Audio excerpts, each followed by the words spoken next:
Kung ikaw overtake ka lang para lang mauna doon sa nahuli mo, ay wala, negative ka sa amin. Kailangan mo sumunod doon. Ngay kami nga eh, nasa motorcycle ulit, sumunod eh.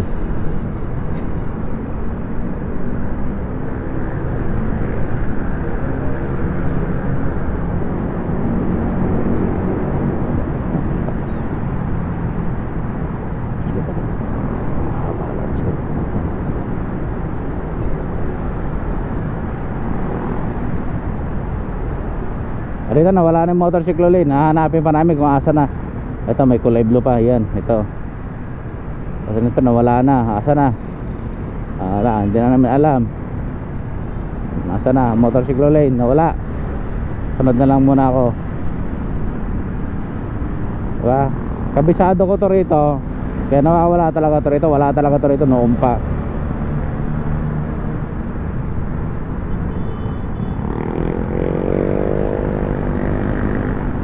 Pagdating na itong linyang to, itong linyang motorcycle, ito yung motorcycle lane yan, motorcycle lane. So itong motorcycle lane na to, pagdating sa dulo, kalagitnaan yata nito, biglang lilipat doon sa kabila. Tingnan mo ha, panoorin natin. Ayan na siya. Kung bakit naglilipatan yung mga motorsiklo. Ayan. Ito na naman siya, ang layo, di ba? Biglang kakabig ang punta rito. Kung no comment. No comment. Ay nako Uncle Dagal, magandang umaga na naman mga kamoto. So ang dami no na may mga ilan pa rin na gustong dumaan dito sa hindi motorcycle lane. So lahat tayong magagawa doon, gusto nila yan. Ayun pa oh.